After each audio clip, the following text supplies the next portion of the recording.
নতুন জীবন নতুন দিশায় আপনাদের সামনে রাহুল শাস্ত্রী।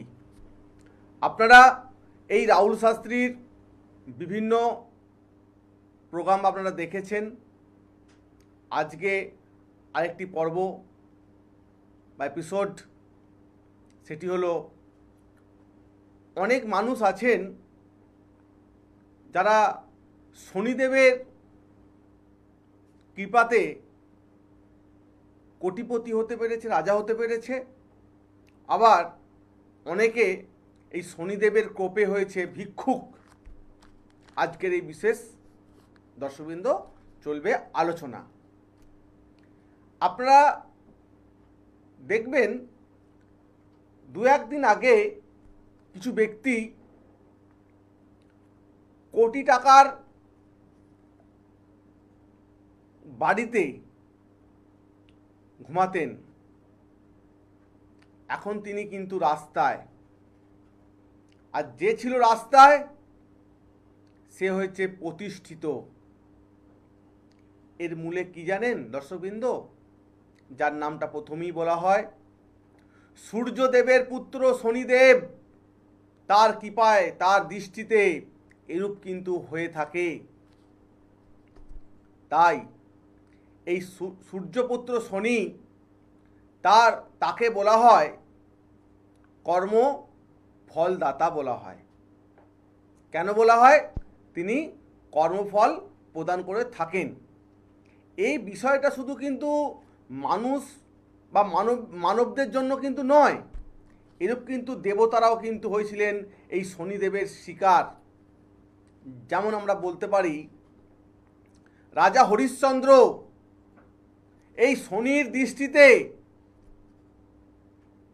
রাজ্য ছাড়া হয়েছিলেন এবং তেনার স্ত্রীকে দাসত্ব করতে হয়েছিল, সন্তানকে বিক্রি করতে হয়েছিল। শেষে তিনি হয়েছিলেন চণ্ডাল, অর্থাৎ শ্মশানে যিনি মরা পড়ান তাকে বলা হয় চণ্ডাল। এরূপ কিন্তু রাজা হরিশ্চন্দ্রের জীবনে কিন্তু হয়েছিল। এরপর কিন্তু রাবণও কিন্তু ছাড় পায়নি। একটা আমি ছোট গল্প বলবো রাবণ সম্বন্ধে, তাহলে বুঝতে পারবেন যে রাবণও কিন্তু প্রকোপে পড়েছিলেন এই শনিদেবের। রাবণ কি করলেন? তার যখন পুত্র সন্তান ভূমিষ্ঠ হবে, জ্যেষ্ঠ পুত্র সন্তান যাকে বলা হয় মেঘনাদ, তার আরেক নাম হচ্ছে ইন্দ্রজিৎ, তখন নবগ্রহকে বললেন যে নবগ্রহ, আমার সন্তান কাল ভূমিষ্ঠ হবে, আপনারা যে যার গ্রহ নক্ষত্র অনুসারে শুভ জায়গায় সবাই কিন্তু থাকুন, যাতে আমার ছেলের ভূমিষ্ঠ হওয়ার সাথে সাথে যেন শুভ একটা যোগ নিয়ে যেন জন্মগ্রহণ করতে পারে। এরূপ কিন্তু রাবণ, প্রতাপশালী রাবণ নবগ্রহকে কিন্তু বলে দিলেন, যদি আমার কথা অমান্য হয় আমি তোমাদেরকে বন্দি করে রাখবো। তাই 9টা যে গ্রহ, তার মধ্যে 8টা গ্রহ কিন্তু রাবণের কথা মতো তারা চলেছিল। একটি গ্রহ যে হচ্ছে শনিদেব, তানার ঘরে অবস্থান না করে তিনি আস্তে করে চলে গেছিলেন দ্বাদশ ঘরে। অর্থাৎ লগ্ন থেকে যাদের দ্বাদশ ঘর শনি অবস্থান করে, সেই স্থান কিন্তু কখনই শুভ হয় না, ভালো কিছু হয় না। শ্রেষ্ঠত্ব প্রমাণিত হলেও কিন্তু একসময় তিনি বিশাল বিপদে পড়ে যান। তেমনি এই শনিদেব কি করেছিলেন না, এই শনিদেব যেটা করেছিলেন যে গ্রহদের মধ্যে সমস্ত গ্রহগুলোকে তিনি যেটা করেছিলেন যে বন্দি বানিয়ে, গ্রহদেরকে বন্দি বানিয়ে ভয় দেখিয়ে অবস্থান করার কথা বললেও শনিদেব কিন্তু এই কথা না শোনার কারণে শনিদেব তার ঘর থেকে সরে গিয়ে দ্বাদশ ঘরে অবস্থান করেছিলেন। গ্রহের পরিবর্তন হয়েছিল। তাই এই শনির কুকর্মের জন্য, তার কথা না রাখার জন্য রাবণ কি করেছিলেন, তার গদা দিয়ে শনিদেবের একটা পাকে ভেঙে দিয়েছিলেন। এটা বর্ণিত আছে রামায়ণে। এতে কি হয়েছিল, শনিদেব খোঁড়া হয়ে গিয়েছিলেন। তাই শনিদেবকে উপরে বলেন নাকি তার ধীর গতিতে চলেন। এক একটা গ্রহের ওপরে শনিদেব 2.5 বছর ঢাইয়া দিয়ে থাকেন, কাউকে তাকে দেয়া থাকে সাড়ে এরকম কিন্তু একটা প্রক্রিয়া আছে দর্শকবৃন্দ। এখানে কি হয়েছিল, এই যে শনিদেব পরে এই রাবণের কর্মের জন্য, খারাপ কাজের জন্য তাকে ফল ভোগ করতে হয়েছিল রাবণকে। হ্যাঁ নমস্কার। নমস্কার স্যার। হ্যাঁ নমস্কার, কোথা থেকে বলছেন? আমি বলছিলাম স্যার কলকাতায় বেহালা থেকে। আচ্ছা, আপনি আজকে কার সম্বন্ধে জানবেন? একটু আমার বোনের সম্বন্ধে জানতে চাই। বোনের? হ্যাঁ হ্যাঁ। আচ্ছা, বোনের ডেট অফ বার্থটা বলুন। বোনের ডেট অফ বার্থ হচ্ছে 6 জুন 6 জুন 1997। টাইম? টাইম হচ্ছে দুপুর 1:40। জন্মস্থান? তার হচ্ছে স্যার কলকাতায়। আপনার বোনের কি বিষয়ে আপনি জানবেন? মেয়নের বিয়ের বিষয় নিয়ে। আপনি কি এই রাহুল শাস্ত্রীর প্রোগ্রাম দেখেন? হ্যাঁ হ্যাঁ দেখি স্যার, খুবই ভালো লাগে। তা অনেকদিন দেখার পর এখন একটু সমস্যা পড়েছি, তাই একটু ফোন করেছি আপনাকে। ওকে, দেখুন একটা কথা বলি, আপনার বোনের জন্ম বার হচ্ছে শুক্রবার, মিথুন রাশি, কন্যা লগ্ন, মৃগশিরা নক্ষত্রে জন্ম, আর শূদ্র বর্ণ, দেবগণ। এটা জানতেন? না স্যার, আমি কোনো সময় দেখাইনি বোনেরটা। আচ্ছা, আপনার বর্তমানে ঠিক বলি আপনাকে, মানে এটা বিয়ে ঠিক হয়েছিল তো বোনের, তা ওটা না ভেঙে গেছে। তারপর থেকে আমরা একটু ভেঙে পড়েছি, তার জন্যই আপনার কাছে জানা যে কি হবে আগামী দিন বোনের বিয়েটা। দেখুন একটা কথা বলি আপনাকে, আপনার বোনের যে সমস্যাগুলো ফেস করেছিলেন, বাধা পেয়েছিল, তো বোনের দেখাচ্ছে আর 1 বছর একটু ওয়েট করুন, ভালো পাত্রের সাথে কিন্তু বিবাহ হয়ে যাবে। ওর ভালো যোগ আছে, 2/11/2027 থেকে খুব ভালো যোগ আছে, বুঝলেন? আচ্ছা, এটা এটা ভালো একটা যোগ আছে। আর বর্তমানে দেখি হরস্কোপ ওনার কি বলছে, ঠিক আছে, ধরুন লাইনে থাকুন। প্রথমত একটা কথা বলি, আপনার যে বোন, এই বোনের কিন্তু দেখাচ্ছে লগ্নে মঙ্গলের সাথে রাহু কানেক্টেড, বুঝলেন? যার কারণে আপনার বোন অবশ্যই মাঙ্গলিক। আবার জ্যোতিষশাস্ত্র বলছে যদি এই মঙ্গলের সঙ্গে কোনো অশুভ গ্রহ অ্যাটাক করে, তার কিন্তু অনেকটা কিন্তু তার মাঙ্গলিক প্রভাব কিন্তু অনেক সময় কমে যায়, বুঝতে পারছেন? এটা কিন্তু জ্যোতিষশাস্ত্র বলছে। আবার কি বলছে, এটা কি জ্যোতিষশাস্ত্র কি বলছে, এই যোগটাকে বলা হচ্ছে অঙ্গার যোগ।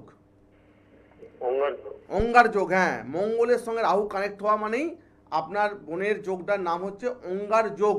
এই অঙ্গার যোগকে কিন্তু খণ্ডন করতে হয়।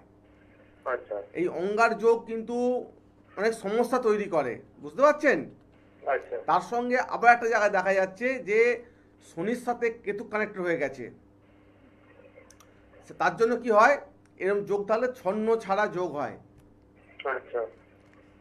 আরেকটা জায়গায় দেখাচ্ছে যে রবির সঙ্গে বুধ কানেক্ট হওয়ার কারণে ওর কিন্তু আবার দেখাচ্ছে বুধাদিত্য যোগ, মানে ওর কর্মের জায়গায় কিন্তু যখন কর্ম করবে সেই জায়গায় কিন্তু একটা ভালো পজিশন করতে পারবে, ঠিক আছে? এদিকে সমস্যা থাকলেও কিন্তু আরেকটা দিক কিন্তু ভালো পজিটিভ আছে, শুক্রের সঙ্গে চন্দ্র কানেক্ট হয়ে আছে, বুঝলেন তো? দশমে শুক্রের সঙ্গে চন্দ্র কানেক্ট হওয়ার কারণে আপনার বোন কিন্তু দূর থেকে ওর একটা চাকরির যোগ বা দূরে কাজ করলে ভ্রমণ যোগ এসব দেখাচ্ছে আপনার বোনের। শুধু একটা জায়গায় দেখাচ্ছে ওর জীবনে যে পার্সোনাল ম্যাটারে সমস্যা আছে, এই যোগটাকে বলা হয় অঙ্গার যোগ, ঠিক আছে? এদের কি হয়, সবসময় এদের মনে হয় আমরা সব ব্যাপারে জিতবো। এই যে জায়গাটা খুব কিন্তু ভালো নয়। মানুষ তো সবসময় সব জায়গায় জিততে পারে না, এর থাকে সব জায়গায় আমি উইন করব, ঠিক আছে? থাকে জেদ, এই জেদ ওদের কিন্তু একটা সমস্যায় ফেলে। এদের টেকনিশিয়ান জায়গায় যদি কিছু কম্পিউটার পজিশনে কাজ করে খুব ভালো, হুম না ও ওটা কাজ করতো, একটা একটা ওই চ্যাটা ওর শিখেছে, হুম মানে আপনার টেলিকালি শিখে একজন এক জায়গায় একটা অফিসে ইয়ে করতো, তার বিয়ে ফিয়ে দেওয়ার জন্য তাই হ্যাঁ এখন দেখুন বলছে এখন ওনার কাজ বাজ কিন্তু ছাড়, মেন যদি যেটা আবার যদি ছেলের বাড়ি যদি পছন্দ করে কাজ তাহলে আবার করবি এখানে, বুঝেছেন? আপনার জায়গা ঠিক আছে, কিন্তু আপনার বোনের যেটা মেন হচ্ছে অঙ্গার যোগ, এটা সবাই তো ধরতে হ্যাঁ পারে না রোগটাকে। এটা হ্যাঁ হ্যাঁ অঙ্গার যোগের সমস্যা আছে, আর এই জায়গাটা একটা ছন্ন ছাড়া যোগ আছে, এইটা যদি ঠিক করে নিতে পারেন তাহলে কিন্তু খুব ভালো হবে। হুম আচ্ছা আচ্ছা, যাকে আপনার ভালো মনে হয় একটু দেখিয়ে নেবেন। নিশ্চয়ই আপনার কাছেই যাবো, কারণ আমি কোনো সময় কোনো জ্যোতিষী দেখলাম আপনার অনুষ্ঠানটা দেখি খুব ভালো লাগে, হুম আপনার কাছেই যাবো আমি। আপনি শুক্রবারে পাবেন, দক্ষিণেশ্বরে পাবেন শুক্রবারে। হুম হুম হুম, আপনি নাম লিখিয়ে চলে আসবেন। আচ্ছা দক্ষিণেশ্বর যে Thank you, মায়ের sir, মন্দির, ধন্যবাদ স্যার, এই আমি গেটের যাবো মুখে আপনার কিন্তু কাছে। চেম্বার পেয়ে যাবেন, বুঝলেন? আচ্ছা, ওকে ওকে ওকে। ভালো থাকবেন। সুপ্রিয় দর্শকবৃন্দ, যারা আপনারা এই রাহুল শাস্ত্রীর প্রোগ্রামটা দেখছেন বা শুনছেন, আমি আপনাদের উদ্দেশ্যে এবং যে ভাইটা ফোন করলেন ওনার উদ্দেশ্যে একটা কথা বলি, যে এই রাহুল শাস্ত্রীকে আপনারা কোথায় পাচ্ছেন? পাচ্ছেন আপনারা আরামবাগের চেম্বার, পাচ্ছেন তারকেশ্বরের চেম্বার, আর পাচ্ছেন কলকাতা দক্ষিণেশ্বরের চেম্বারে এই রাহুল শাস্ত্রীকে কিন্তু আপনারা পাচ্ছেন। অবশ্যই যেটা করতে হবে, আসার আগে আপনাদের নামটা বুকিং করেই কিন্তু আসতে হবে। কি করবেন? যখন আসবেন দেখুন দুটো স্টলে ফোন নম্বর দেওয়া আছে, একটি হলো 8334995193, আরেকটি হলো 8335835193। যে কোনো একটি ফোন নম্বরে ফোন করেই আপনারা আসবেন, তাহলে কিন্তু নামটা বুকিং করে আসলে খুব ভালো হয়, এটা আপনারা করবেন। সুপ্রিয় দর্শকবৃন্দ, যারা আপনারা এই রাহুল শাস্ত্রীর প্রোগ্রামটা দেখছেন বা শুনছেন, কি করবেন আপনারা? যেটা করবেন, নাম তো বুকিং করে আসছেন এবং জন্ম তারিখ জানা থাকলে জন্ম তারিখটা নিয়ে আসবেন, জন্ম সময়টা নিয়ে আসবেন, তাহলে কিন্তু খুব ভালো হয়।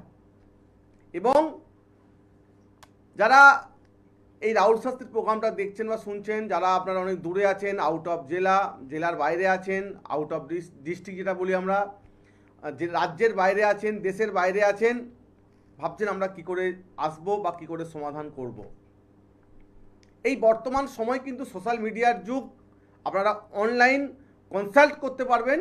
এই অনলাইন কনসাল্টের মধ্যে আপনারা কিন্তু বাড়িতে বসে আপনাদের সমস্যা জানতে পারছেন এবং প্রতিকারের উপায়টাও আপনারা কিন্তু বাড়িতে বসে জানতে পারছেন।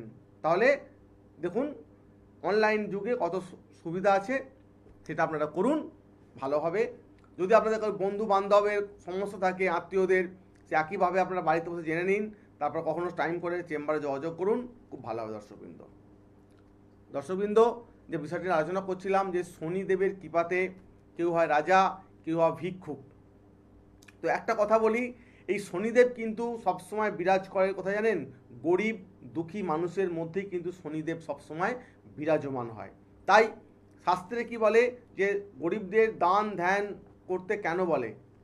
তাতে আপনার গ্রহটা ভালো থাকে। যদি আপনি কাউকে নিঃস্বার্থভাবে উপকার করছেন, দান করেছেন, হয়তো আপনার কষ্ট অসুবিধা হয় বা সে হয়তো আপনাকে কখনো তার মূল্য দেয়নি, কিন্তু কর্মটা আপনার হাতে, ফলটা ভগবানের হাতে।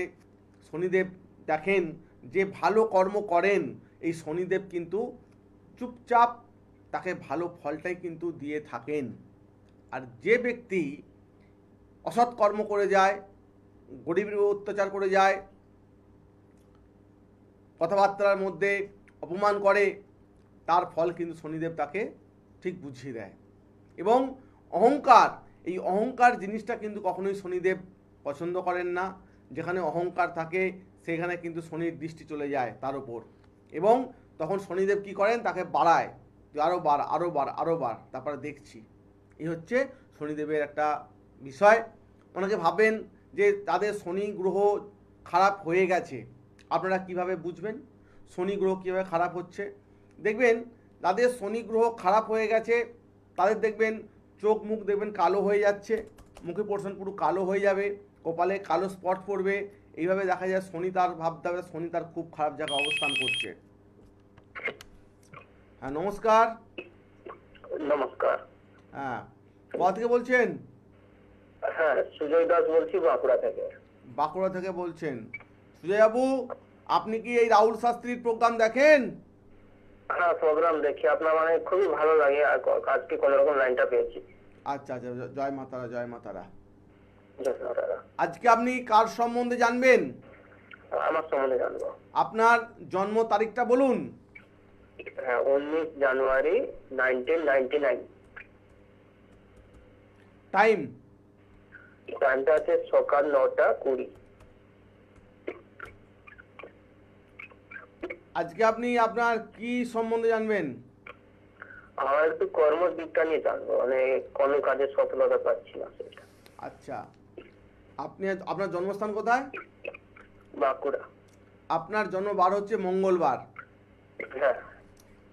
মকর রাশি, কুম্ভ লগ্ন, শ্রবণা নক্ষত্রে আপনার জন্ম, এবং হচ্ছেন বৈশ্যবর্ণ দেবগণ।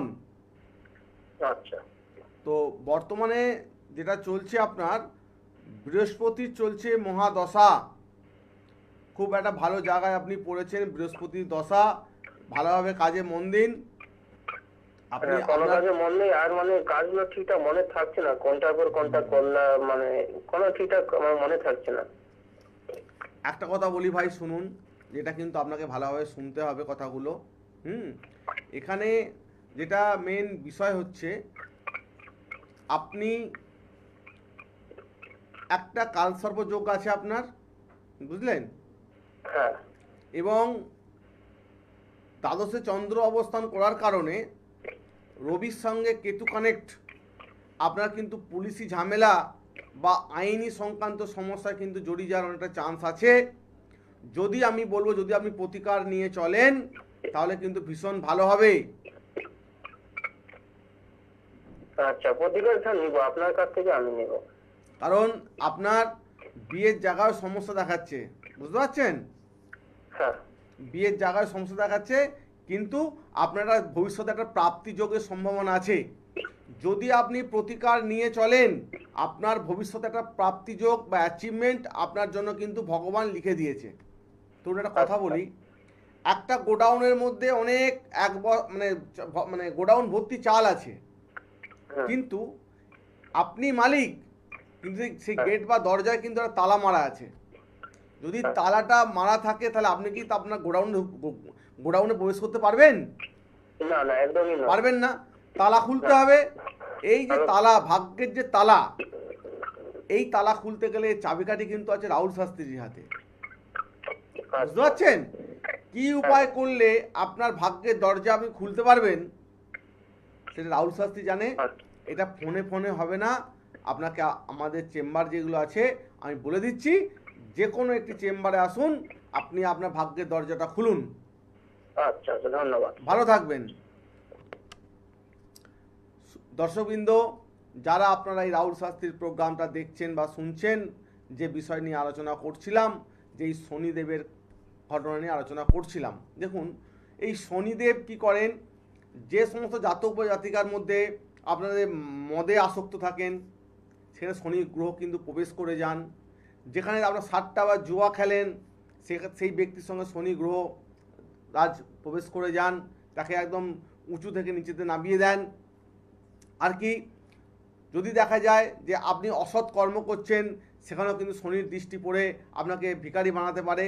আপনি ভালো কর্ম করতে পারেন, জনসেবা করতে পারেন, গরিবের উপকার করতে পারেন, দান ধ্যান করতে পারেন, এই সব জিনিস কিন্তু আপনার থাকবে তোলা, যেটা শনিদেব চুপচাপ দেখেন। এইগুলো ঠিক চুপচাপ কিন্তু তাকে, সেই ব্যক্তিকে শনিদেব কিন্তু ফলদান করে থাকেন।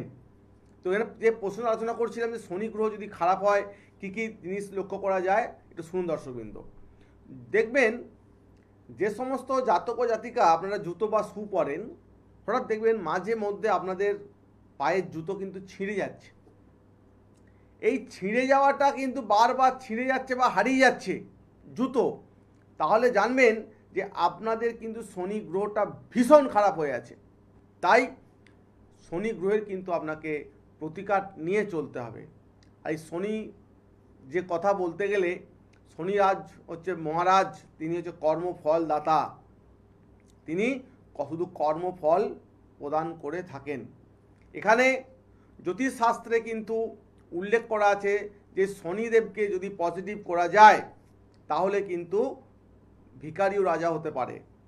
আবার যদি শনিদেব বিগড়ে যায়, কুদৃষ্টি দেয়, রাজাও কিন্তু ভিখারি হয়ে যেতে পারে। দর্শকবৃন্দ, একটা কথা বলি দর্শক আপনাদেরকে, যে মানুষের জীবনের চলার পথে ছোট্ট একটা ভুল ডিসিশান মানুষের সারা জীবনটা কিন্তু নষ্ট করে দিতে পারে। ঠিক কর্মজীবনেও তেমনি আমাদের যে কর্মজীবন, প্রত্যেকে যে কর্ম করে থাকি জীবনে, কর্ম করার পথে যদি আমাদের কিছু ভুল থাকে তার ফল কিন্তু আমাদের ভোগ করতে হয়। দর্শকবৃন্দ, কর্মই কিন্তু শেষ কথা। গীতায় বলছেন শ্রীকৃষ্ণ যে কর্মই কিন্তু ধর্ম, কর্মের মধ্যেই ধর্ম লুকিয়ে আছে। তাই সৎ কর্মের কথা এখানে বলা হচ্ছে, সৎ কাজের কথা বলা হচ্ছে, সৎ ব্যবহারের কথা বলা হচ্ছে, অনেস্টি অফ দ্য বেস্ট পলিসির কথা এখানে বলা হচ্ছে। দর্শকবৃন্দ, তাই যারা আপনারা এই রাহুল শাস্ত্রীর প্রোগ্রামটা দেখছেন বা শুনছেন, রাহুল শাস্ত্রীর প্রোগ্রাম মানেই নতুন জীবন, নতুন দিশা। আপনারা রাহুল শাস্ত্রীকে পাচ্ছেন যে চেম্বারগুলো একটিবার বলে দিচ্ছি। আপনারা রাহুল শাস্ত্রীকে পাচ্ছেন আরামবাগের চেম্বার, তারকেশ্বরের চেম্বার, আর পাচ্ছেন কলকাতার দক্ষিণেশ্বরের চেম্বারে। এই রাহুল শাস্ত্রীকে পেয়ে যাচ্ছেন। অবশ্যই যেটা আসার আগে করতে হবে, নামটাকে আপনাদের বুকিং করে আসতে হবে। যে নাম, যে দেখুন ফোন নম্বর দেওয়া আছে 8334995193। আরেকটি ফোন নম্বর হলো 8335835193। যে কোনো একটি ফোন নম্বরে ফোন করে নামটাকে লিখিয়ে আপনাদেরকে আসতে হবে রাহুল শাস্ত্রীর চেম্বারে। আমি বলবো যার যে চেম্বারটা কাছে হয় সেই চেম্বারে কিন্তু অবশ্যই আপনারা দর্শকবৃন্দ আসার চেষ্টা করবেন। একটা কথা, খাওয়া দাওয়া, এই শনি গ্রহকে পজিটিভ করতে গেলে, শনি বা রাহুকে পজিটিভ করতে গেলে কিন্তু যেটা করতে হবে সেটা হলো শনিবারটা কিন্তু যদি আপনারা মানতে পারেন, শনিবার দিন যদি আপনারা নিরামিষ খেতে পারেন, তাহলে কিন্তু শনিরাজ, এই রাহু, এরা কিন্তু খুব আপনার পজিটিভে যেতে পারে, কেতু গ্রহ। তাহলে এই শনিবারটা যদি মানতে পারেন, আপনাদের খাওয়া দাওয়া, মানে পোশাক পরিচ্ছদ পরিষ্কার পরিচ্ছন্ন রাখতে পারেন, তাহলে কিন্তু শনিদেব কিন্তু আপনার উপরে প্রসন্ন হয়। সবসময় মাথা রাখবেন, যেখানে লক্ষ্মীর বাস সেখানেই কিন্তু অলক্ষ্মীর বাস। আপনি যদি আপনার কর্মের জায়গায় যদি আপনার ভুল করে থাকেন, তার ফল কিন্তু আপনাদেরকে দর্শকবৃন্দ ভুগতেই হবে। তাই আমি দর্শকদের বলবো, আপনারা বিভিন্ন সমস্যার মধ্যে আপনারা আছেন, আপনারা অনেক অ্যাস্ট্রোলজার, অনেক জ্যোতিষী দেখিয়েছেন, আপনারা সমাধান পাননি। আমি বলবো এই রাহুল শাস্ত্রী পারে আপনাদের জীবনের একটা আমূল পরিবর্তন আনতে পারে। তাই এই রাহুল শাস্ত্রীর প্রোগ্রাম মানেই হচ্ছে নতুন জীবন, নতুন দিশা। দর্শকবৃন্দ, তাই আর দেরি নয়, আপনাদের যারা আপনারা সমস্যায় আছেন, এই দেখুন বুকিং নাম্বারটা নোট করে নিন খাতার মধ্যে, যে এই রাহুল শাস্ত্রীকে আপনারা কোথায় কখন পাচ্ছেন। অবশ্যই নামটাকে বুকিং করে তারপরে কিন্তু আপনারা চেম্বারে দর্শকবৃন্দ আসবেন। যে বিষয় নিয়ে আলোচনা করছিলাম, শনিদেব, যদি দর্শকবৃন্দ শনিদেবের মা এই ছায়াকে যদি আপনারা একটু স্মরণ করেন শনিবার দিন করে, রাহুর মাকে স্মরণ করেন, কারণ এনারা খুব ছিল মা ভক্ত। তাই সবসময় মাথা রাখবেন, শনিদেবের সঙ্গে শনিদেবের মা যে ছায়া, তার নাম যদি নিতে পারেন, তাহলে কিন্তু শনিদেব কিন্তু খুব প্রসন্ন হয়ে থাকে। এতে কিন্তু আপনাদের গ্রহের যে সমস্যাগুলো চলছিল, অনেক অংশে শনিদেবের প্রকোপ থেকে আপনারা মুক্তি লাভ দর্শকবৃন্দ করতে পারবেন। তাই এই নতুন জীবন, নতুন দিশা যে অনুষ্ঠান আপনারা দেখছেন, রাহুল শাস্ত্রীর প্রোগ্রাম দেখছেন বা শুনছেন, আপনারা বিভিন্ন বিষয় নিয়ে আলোচনা করে থাকি। আবার দেখা হবে আগামী এপিসোডের জন্য। প্রোগ্রামের একদম 10 মিনিট শেষ মুহূর্তে চলে এসেছি। আপনারা সব ভালো থাকবেন, আর দেখা হবে এপিসোডে। এখানেই প্রোগ্রাম শেষ করতে হচ্ছে। নমস্কার।